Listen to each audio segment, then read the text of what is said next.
Hi all, ഇന്നൊരു requested video ആയിട്ടാണ് വന്നിട്ടുള്ളത്. ഒരുപാട് പേര് ചോദിച്ചിട്ടുണ്ട് കേട്ടോ ഗോൾഡൻ കേക്ക് എങ്ങനെ ചെയ്യാമെന്നുള്ളത്. മുന്നേ ഒരു വീഡിയോ ചെയ്തിട്ടുണ്ട്, പക്ഷേ ഇപ്പോൾ വീണ്ടും വീണ്ടും ചോദിച്ചുകൊണ്ട് ഒരു വീഡിയോ കൂടി ഞാൻ ചെയ്യണം കേട്ടോ. അപ്പോൾ ഇതെങ്ങനെ ചെയ്യാമെന്നുള്ളതൊന്ന് കണ്ടു നോക്കാം. അപ്പോൾ ഞാനിവിടെ ഒരു ടോൾ കേക്കിലാണ് ചെയ്ത് കാണിച്ചു തരുന്നത് കേട്ടോ. 1 kg ഹൈറ്റുള്ളൊരു കേക്കാണ് വന്നിട്ടുള്ളത്. വെഡ്ഡിങ് കേക്ക് തന്നെയാണ്, പക്ഷേ അവർക്ക് ചെറിയ കേക്ക് മതി എന്ന് പറഞ്ഞിട്ടുണ്ടായിരുന്നു. സാധാരണ നമ്മൾ വെഡ്ഡിങ് കേക്ക് എന്നൊക്കെ പറഞ്ഞു കഴിഞ്ഞാൽ 2 ടയർ അല്ലെങ്കിൽ 3 ടയർ ആയിരിക്കും, പക്ഷേ ഇതൊരു ടോൾ കേക്കായിട്ട് തന്നെ മതി 1 kg എന്ന് പറഞ്ഞു കേട്ടോ. അപ്പോൾ ഞാനിവിടെ 5 ഇഞ്ചിലായിട്ട് ഒരു കേക്ക് ചെയ്തെടുത്തിട്ടുണ്ട്.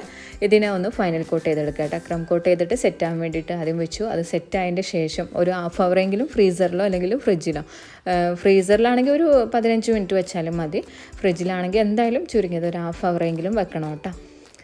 എന്നിട്ട് അത് സെറ്റായതിൻ്റെ ശേഷം ഞാനിതിനെ നോർമൽ ക്രീം വെച്ചിട്ട് തന്നെയാണ് ഫൈനൽ കോട്ട് ചെയ്യണത്. ഇനി ഇതൊരു യെല്ലോ ഷെയ്ഡ് വെച്ചിട്ട് ചെയ്താലും കുഴപ്പമൊന്നുമില്ല കേട്ടോ. ആ ഒരു ഗോൾഡൻ ഡസ്റ്റ് കൂടി വരുമ്പോൾ നല്ലൊരു യെല്ലോ കളർ, ഗോൾഡൻ കളർ കിട്ടും. അപ്പോൾ നിർബന്ധമില്ല, ഇനിയിപ്പോൾ വൈറ്റിൽ ചെയ്താലും കുഴപ്പമൊന്നുമില്ല കേട്ടോ. അപ്പോൾ ഇതിനൊന്ന് ഫൈനൽ കോട്ട് ചെയ്തിട്ട് ഫിനിഷാക്കി എടുക്കാം.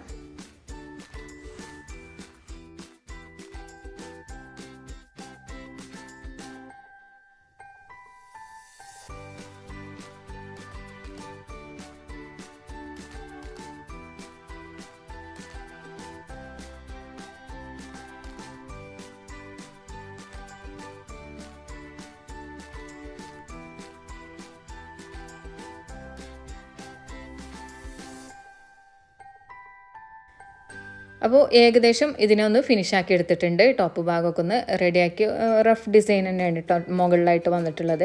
ഇനി നമുക്ക് ഗോൾഡൻ കളർ കൊടുക്കാം ഈ ഒരു കേക്കിലായിട്ട്. അപ്പോൾ അതിന് നമുക്ക് ആവശ്യമുള്ളത് ഈ ഒരു സംഭവമാണ് കേട്ടോ, എയർ ബ്രഷ്. ഇത് പോർട്ടബിൾ എയർ ബ്രഷാണ്, വയർലെസ് ആണ്. വയറുള്ള ടൈപ്പ് എല്ലാം നമുക്ക് വാങ്ങിക്കാൻ കിട്ടും. ഇത് ഗൾഫിൽ നിന്ന് കൊണ്ടുവന്നതാണ് കേട്ടോ. ഇത് കുറേ പേര് എന്നോട് ചോദിച്ചിട്ടുണ്ട് എവിടെ നിന്നാണ് വാങ്ങിച്ചതെന്നുള്ളതൊക്കെ. അപ്പോൾ ഇതിന് പ്രത്യേകിച്ച് പേരും കാര്യങ്ങളൊന്നും ഈ ഒരു എയർ ബ്രഷുമേലില്ല. ബോക്സിലുണ്ടായിരുന്നേക്കാം, പക്ഷെ ഞാൻ ബോക്സെല്ലാം ഒഴിവാക്കിയിട്ടുണ്ടായിരുന്നു കേട്ടോ. പിന്നെ ഇവാപ്രെക്സ് വേണം, പിന്നെ അതുപോലെ ഗോൾഡൻ ഡസ്റ്റ് വേണം കേട്ടോ. ഷിമ്മർ പൗഡറൊന്നും അല്ല നമ്മളിതിൽ യൂസ് ചെയ്യണത്, ഗോൾഡൻ ഡസ്റ്റാണ്. ഷിമ്മർ പൗഡർ വേറെയാണ് വരുന്നത് കേട്ടോ. അപ്പോൾ 2 കളറിലുള്ള ഗോൾഡൻ ഡസ്റ്റാണ് ഞാനിവിടെ യൂസ് ചെയ്യണത്. അത് ഈ കസ്റ്റമറിന് വേണ്ടത് ഒരു കോപ്പർ മിക്സ്ഡ് ആയിട്ടുള്ള ഗോൾഡൻ കളറാണ് കേട്ടോ. അപ്പോൾ അങ്ങനെ വരുമ്പോൾ നമുക്ക് കോപ്പർ ഗോൾഡും നോർമൽ ഗോൾഡും കൂടെ മിക്സ് ചെയ്തിട്ടാണ് യൂസ് ചെയ്യേണ്ടത് കേട്ടോ. അപ്പോൾ കോപ്പർ ഗോൾഡ് കുറച്ച് മിക്സ് ചെയ്താൽ മതി, ഗോൾഡൻ ഡസ്റ്റ് കുറച്ചായിട്ട് മാത്രം മതി. അപ്പോൾ നിങ്ങൾക്ക് ഇഷ്ടത്തിനനുസരിച്ച് എടുക്കാം. ഇതിന് പ്രത്യേകിച്ച് അളവ് കാര്യങ്ങളൊന്നും ഇവാപ്രെക്സിനായിക്കോട്ടെ അതുപോലെ ഡസ്റ്റിനായിക്കോട്ടെ ഇല്ല. അത് നമുക്ക് അതിൻ്റെ ആ ഒരു തിക്നെസ് മനസ്സിലാക്കി എടുത്തു കഴിഞ്ഞ് കഴിഞ്ഞാൽ നമുക്കതിന് പ്രത്യേകിച്ച് അളവൊന്നും പറയാനില്ല കേട്ടോ.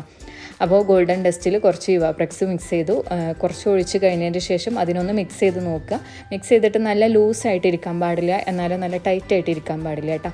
ടൈറ്റായി കഴിഞ്ഞ് കഴിഞ്ഞാൽ ഈ ഒരു എയർ ബ്രഷിൻ്റെ ഉള്ളിൽ കൂടെ പുറത്തേക്ക് വരാൻ ബുദ്ധിമുട്ടായിരിക്കും. പിന്നെ എയർ ബ്രഷ് എന്താ പറയുക, അതിൽ ആ ഡസ്റ്റ് നിറഞ്ഞിട്ട് കംപ്ലൈൻറ്റ് വരാൻ ചാൻസ് ഉണ്ട്. അപ്പോൾ ഓവർ ടൈറ്റിൽ കൊടുക്കരുത്, എന്നാൽ ലൂസിലായി പോവും ചെയ്യരുത്. ലൂസിലായി കഴിഞ്ഞ് കഴിഞ്ഞാൽ കേക്കിൽ നിന്ന് ഇങ്ങനെ ഒലിച്ചിറങ്ങി വരുന്ന രൂപത്തിലാണ് കിട്ടുക.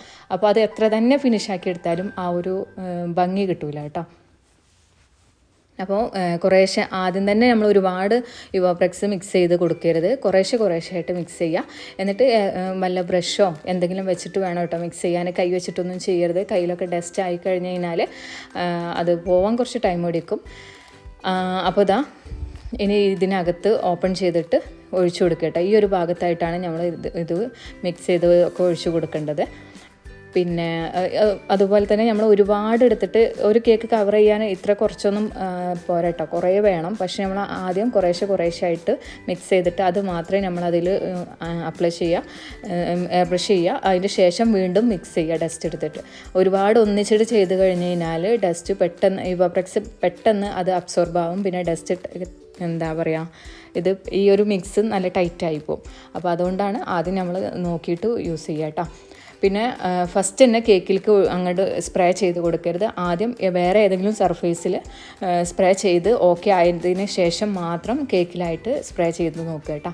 പിന്നെ ഞാനിപ്പോൾ യൂസ് ചെയ്യാൻ തുടങ്ങിയിട്ട് കുറച്ച് നാളായി, അതുകൊണ്ട് തന്നെ ഇതിന് ചെറിയ കംപ്ലൈൻറ്റ് വന്നിട്ടുണ്ട്. അപ്പോൾ കുറച്ച് അഡ്ജസ്റ്റ്മെൻറ്റിലാണ് കേട്ടോ വർക്ക് ചെയ്യണത്. ഇപ്പോൾ ഇതാ കറക്റ്റിന് വരുന്നുണ്ട് കേട്ടോ ഗോൾഡൻ കളറ്. ഇതിപ്പോൾ കൂടുതലാണ് ഇവാപ്രെക്സ് എന്നുണ്ടെങ്കിൽ ഇങ്ങനെ ഒലിച്ച് പോവും. ആ ഒരു കാര്യം ശ്രദ്ധിച്ചാൽ മതിയേ. ഇപ്പോൾ നമ്മൾ സ്പ്രേ ചെയ്യണ സമയത്ത് നിങ്ങൾക്ക് മനസ്സിലാവും അത് അതിൽ തന്നെ ഫിക്സ് ആയിട്ട് നിൽക്കണം കേട്ടോ, ഒലിച്ചിറങ്ങണമൊന്നുമില്ലല്ലോ. ആ ഒരു കാര്യം മാത്രം ഇതിൽ ശ്രദ്ധിച്ചാൽ മതി. ആദ്യം തന്നെ നമ്മൾ വേറെ ഏതെങ്കിലും സർഫേസിൽ സ്പ്രേ ചെയ്യുക. ഒലിച്ചിറങ്ങണില്ല എന്ന് കണ്ടാൽ മാത്രം കേക്കിലായിട്ട് സ്പ്രേ ചെയ്ത് കൊടുക്കുക. ഒലിച്ചിറങ്ങണുണ്ട് എന്നുണ്ടെങ്കിൽ അതിൽ വീണ്ടും ഡസ്റ്റ് ആഡ് ചെയ്ത് കൊടുക്കുക കേട്ടോ. എന്നിട്ട് മിക്സ് ചെയ്യുക. ഒരിക്കലും ഇതിനകത്ത് വെച്ചിട്ട് തന്നെ ഡസ്റ്റ് മിക്സ് ചെയ്യരുത്, വേറൊരു പാത്രത്തിൽ എടുത്തിട്ട് തന്നെ ചെയ്യണം. അതൊക്കെ നമുക്ക് ഈ ഒരു എയർ ബ്രഷ് കേട് വരാൻ ചാൻസ് ഉണ്ട് കേട്ടോ. അതിനകത്ത് ഡസ്റ്റ് നിറഞ്ഞിട്ട് അടഞ്ഞു പോകാൻ ചാൻസ് ഉണ്ട്. ഇത് ഹാൻഡിൽ ചെയ്യാൻ കുറച്ച് ബുദ്ധിമുട്ടാണ്, ശ്രദ്ധിച്ചിട്ട് തന്നെ ഹാൻഡിൽ ചെയ്യണം. അല്ലാന്നുണ്ടെങ്കിൽ പെട്ടെന്ന് തന്നെ ഈ ഒരു സാധനം കേടൊന്നു പോകും. നമ്മൾ അത്രയും ശ്രദ്ധിച്ചിട്ട് ചെയ്യേണ്ടതാണ് കേട്ടോ. ഇപ്പോൾ ഏകദേശം ഇതിലുള്ളതൊക്കെ കഴിയാനായിട്ടാണ്, നിങ്ങൾക്ക് നോക്കിയാൽ മനസ്സിലാവും ഒരു കുറച്ച് ഭാഗമുള്ളൂ. ആ ഒരു ഭാഗം കൂടി കഴിഞ്ഞതിന് ശേഷം വീണ്ടും ഡസ്റ്റും ഇവാപ്രെക്സും കൂടി എടുത്തിട്ട് വീണ്ടും മിക്സ് ചെയ്യുക. എന്നിട്ട് വീണ്ടും സ്പ്രേ ചെയ്ത് കൊടുക്കുക. ആദ്യം നമ്മൾ ഒരുപാട് മിക്സ് ചെയ്യരുത് എന്ന് ആദ്യം പറഞ്ഞു, അതുപോലെ ചെയ്യുക കേട്ടോ. പിന്നെ ഈ ഒരു കേക്ക് ഫൈനൽ കോട്ട് ചെയ്തിട്ട് പിന്നെ ഫ്രീസറിൽ സെറ്റ് ആവാൻ വെക്കേണ്ട ആവശ്യമൊന്നുമില്ല. അപ്പോൾ തന്നെ നമുക്ക് അതിലേക്ക് സ്പ്രേ ചെയ്ത് കൊടുക്കാം, ഒരു കുഴപ്പമില്ല. ഇനിയിപ്പോൾ സെറ്റായി എന്ന് വിചാരിച്ചിട്ട് ഇതിൽ പ്രത്യേകിച്ച് മാറ്റങ്ങളൊന്നും ഉണ്ടാവില്ല. ഇവാപ്രെക്സ് എന്ന് പറഞ്ഞു കഴിഞ്ഞാൽ പെട്ടെന്ന് അബ്സോർബ് ചെയ്യും. എവിടെ നമ്മൾ ഒഴിച്ച് കഴിഞ്ഞാലും ഒരു 5 മിനിറ്റ് കഴിഞ്ഞ് കഴിഞ്ഞാൽ അവിടെ നമ്മൾ ഗോൾഡൻ ഡസ്റ്റും ഇവാപ്രെക്സും കൂടി മിക്സ് ചെയ്ത് ജസ്റ്റ് ആ സ്ലാബിൽ എവിടെയെങ്കിലും നമ്മൾ കൊടുത്തു കഴിഞ്ഞ് കഴിഞ്ഞാൽ ഒരു 5 മിനിറ്റ് കഴിഞ്ഞ് കഴിഞ്ഞാൽ എന്തായാലും അത് അബ്സോർബായി പോയിട്ടുണ്ടാവും. അപ്പോൾ ഇവാപ്രെക്സ് നമ്മളിപ്പോൾ അപ്ലൈ ചെയ്തിട്ടാണ് ഈ സ്പ്രേ ചെയ്യണമെന്നുണ്ടെങ്കിൽ ഒരിക്കലും നമ്മളത് സെറ്റായിട്ടുള്ള കേക്കിലോ അല്ലെങ്കിൽ ഇത് സെറ്റാവാൻ വേണ്ടി വീണ്ടും ഫ്രിഡ്ജിലൊന്നും വെക്കേണ്ട ആവശ്യമില്ല കേട്ടോ. അപ്പോൾ അത് ഫുള്ളായിട്ട് ഞാൻ സ്പ്രേ ചെയ്ത് കഴിഞ്ഞു. ഇനി വീണ്ടും നമുക്ക് മിക്സ് ചെയ്തിട്ട് വീണ്ടും സ്പ്രേ ചെയ്ത് കൊടുക്കാം കേട്ടോ. അങ്ങനെ ഞാൻ വീണ്ടും മിക്സ് ചെയ്തു, എന്നിട്ട് വീണ്ടും സ്പ്രേ ചെയ്ത് കൊടുക്കുകയാണ്. അപ്പോൾ ഇതാ ഗ്യാപ്പ് ഇട്ടിട്ടാണ് കൊടുക്കണം കേട്ടോ. എന്നിട്ട് വീണ്ടും റൊട്ടേറ്റ് ചെയ്ത് വരുമ്പോഴേക്കും ആദ്യം സ്പ്രേ ചെയ്ത ഭാഗം അബ്സോർബ് ആയിട്ടുണ്ടാവും. അപ്പോൾ പിന്നെ നമുക്ക് ഈസി ആയിട്ട് ചെയ്തെടുക്കാൻ പറ്റും, ആ ഒരു ഫിനിഷിങ് കിട്ടും കേട്ടോ. ഒരേ സൈഡ് തന്നെ ഇങ്ങനെ പോകുമ്പോൾ അബ്സോർബ് ചെയ്യാനുള്ള ആ ഒരു ഗ്യാപ്പ് നമുക്ക് കിട്ടില്ല ഇതിനനുസരിച്ചിട്ട് കേട്ടോ. അപ്പോൾ അതുകൊണ്ടാണ് നമ്മളിങ്ങനെ റൊട്ടേറ്റ് ചെയ്തിട്ട് ഫില്ല് ചെയ്ത് കൊടുക്കണത്. ഇപ്പോൾ അത് കംപ്ലീറ്റ് ആയിട്ട് ഫില്ല് ചെയ്തെടുത്തിട്ടുണ്ട് കേട്ടോ.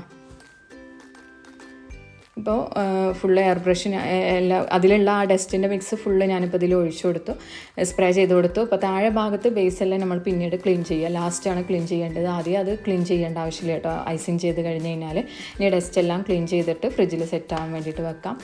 ഇനി ഇത് ക്ലീൻ ചെയ്യണ മെത്തേഡ് കൂടി കാണിച്ചു തരാം കേട്ടോ.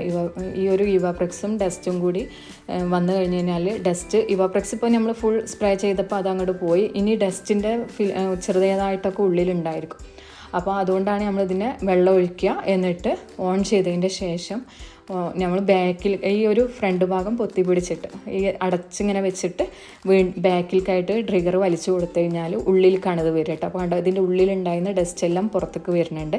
എന്നിട്ട് ആ വെള്ളം ഒഴിവാക്കുക, വീണ്ടും ഇതേ സ്റ്റെപ്പ് തന്നെ ചെയ്യുക. ഇങ്ങനെ ഒരു 2-3 പ്രാവശ്യം ചെയ്ത് കഴിഞ്ഞാൽ നോർമൽ വെള്ളമായിട്ട് വരും. അതുവരെ നമ്മളിതിങ്ങനെ സ്പ്രേ ചെയ്തുകൊണ്ടേ ഇരിക്കുക.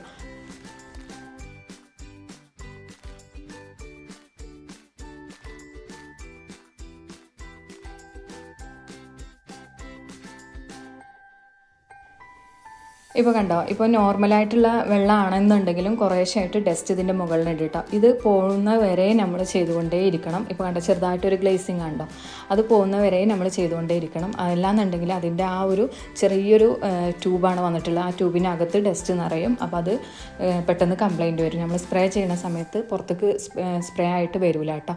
അതൊക്കെ ശ്രദ്ധിക്കണം. പിന്നെ ഡ്രൈ ആയതിൻ്റെ ശേഷം മാത്രം എടുത്ത് വെക്കാവുള്ളൂ, വെള്ളത്തോട് കൂടിയിട്ടൊന്നും എടുത്ത് വെക്കരുത്. അപ്പോൾ അതിന് തുരുമ്പ് വന്നു കഴിഞ്ഞാൽ കേടൊന്നും പോകും കേട്ടോ. അപ്പോൾ ഈ ഒരു രീതിയിലാണ് ഗോൾഡൻ കേക്ക് ചെയ്യുന്നത്. നമ്മളിപ്പോൾ ഇങ്ങനെ ഒരു ഗോൾഡൻ കേക്കിനെ കവർ ചെയ്ത് കൊടുക്കാൻ 200 മുതൽ 300 വരെ റേറ്റ് എക്സ്ട്രാ പറയാം കേട്ടോ. അതൊക്കെ നമ്മൾ കേക്കിനനുസരിച്ചിട്ടും കേക്കിൻ്റെ സൈസിനനുസരിച്ചിട്ടൊക്കെയാണ്. ഇപ്പോൾ ഒരു വലിയൊരു കേക്കൊക്കെ ചെയ്യുമ്പോൾ എന്തായാലും 500 ഒക്കെ കൂടുതലായിട്ട് വാങ്ങിക്കാൻ പറ്റും.